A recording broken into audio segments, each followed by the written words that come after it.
So this week's tragic star of the week is Inger Stevens.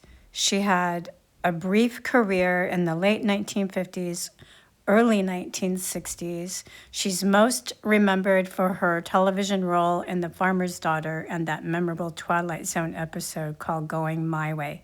Let's take a look at Inger Stevens. Hey everyone, and welcome to Tragic Hollywood Star of the Week. So this week's tragic star is someone that a lot of people probably haven't heard of, but you've surely seen her if you've been around long enough, or if you've watched any of the Twilight Zone episodes or the really very popular series she was in, The Farmer's Daughter.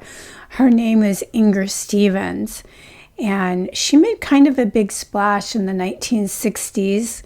So we're going to talk a little bit about her short and tragic life. Before we do, if you like my content, please like and subscribe and hit that little notification bell, and so that you can be notified when I provide new content. I'm on here every week. I upload every Saturday a new video. Sometimes it's short, sometimes it's long. I'm hoping this one's not going to be a 20-minute video like some of the ones I've been uploading. Also wanted to let you guys know that due to copyright issues, I can no longer include film clips in my videos because I'm getting a copyright ding every time I try to do that. So from now on, it's supposed to going to be photographs, but they're going to be very interesting photographs accompanied by yours truly. I don't have my glamorous movie star sunglasses on. So today, let's get right into Inger Stevens. Like I said, she was popular in the 1960s and the late 1950s, but she had a tragic beginning. She was born in Stockholm, Sweden, and when she was 6 years old, she was born in 1939, and when she was 6 years old, her mother abandoned her and her older brother and took her younger brother and simply left the family, and she never saw her again.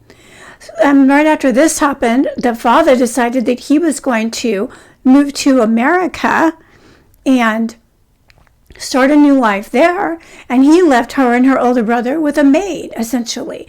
And I guess eventually this arrangement ended up with an aunt taking over custody of the two children. And eventually, Inger and her brother were allowed to move to the United States with their father. By this time, he had established himself in New York. He was attending university, trying to get his PhD, and he was living with another woman whom he married few years after his wife had left. So she's in this completely strange country. She doesn't speak English, and she's living with a stepmother that she's never met. And this was kind of devastating for somebody, a young child like Inger Stevens. And so this left deep scars on her psyche. It affected her self-esteem. She had abandonment issues. And so this would come to play, and throughout her life, she would never really get over being abandoned at such a young age, essentially by both her parents. So her and her brother eventually moved to the United States to be with their father. So she's over in the United States. She doesn't speak a lot of English, and her mother's abandoned her, and her father's essentially abandoned her, and now she's trying to make it. She went to high school. They moved to a place called Manhattan, Kansas, and she went to Manhattan High School there. But it says in her biography that at the age of 15, she fled to Kansas City, and she began working in burlesque. Okay, and I'm not sure what was going on with her home life that she felt she had to flee at the age of 15 and strike out on her own. She left her family, and she initially landed in Kansas City in burlesque, and then she moved to New York, where she was enrolled in this prestigious actress studio there. And she worked at the garment district to make ends meet while she took classes at the actress studio. And this is where she gained a footing in the entertainment industry, because that's a very prestigious place and you can make a lot of contacts there. And it was because she worked at the actress studio and she became a really good actress. that she was able to get bit parts in movies and in commercials initially, but then she began to get bit parts in television shows and movies. Her big break came when she starred with Bing Crosby in a thriller called The Man on Fire in 1957. She was his co-star, and she got noticed in this movie. And so she was on her way.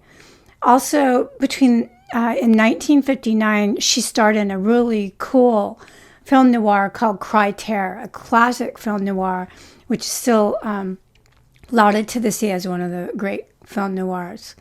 During this time, she also guest starred in a lot of television shows, The 11th Hour, The Alfred Hitchcock Hour, Alfred Hitchcock Presents.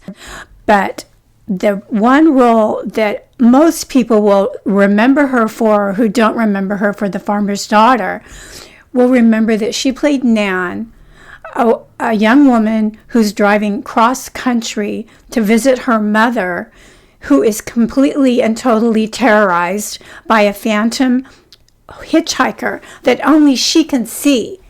In the Twilight Zone episode, Going My Way, this was where I remember seeing Inger Stevens, and I was intrigued by her because she did such an amazing job in this. And this is one of the creepiest Twilight Zones that I've ever seen. And so kudos to Inger Stevens for that. Yeah, she was very memorable in this. And I watch this every year. Usually they have some sort of Twilight Zone marathon somewhere on 4th of July. And I usually watch it every year. I don't miss that episode. It's one of my very favorite episodes. And so that's how I became familiar with Inger Stevens. Didn't realize she had such a large career. I didn't even know she'd been in something called The Farmer's Daughter, which was her most successful television series. She starred in The Farmer's Daughter for 3 years. And this is where she was very well known. And then after The Farmer's Daughter, and after a lot of these guest spots in these television shows, she did a few movies. A Guide to the Married Man. Some more were Hang 'em High, 5-Card Stud, and Madigan.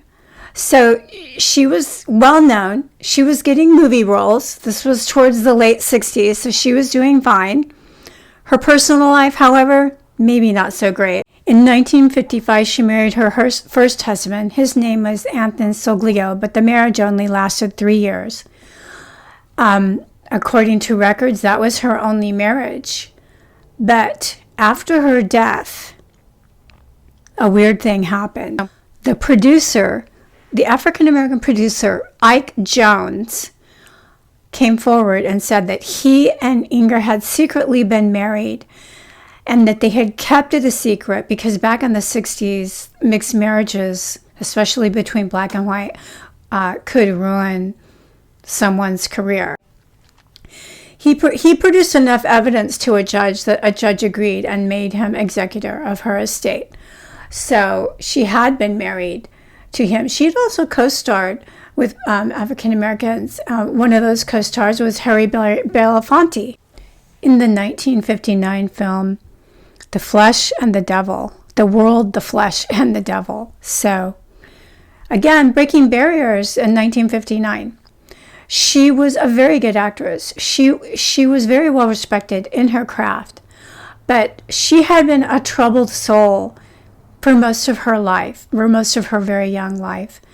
And in 1970, in April, she was found barely conscious on her kitchen floor. She tried to speak to her friend who found her there, but no, she couldn't speak at all.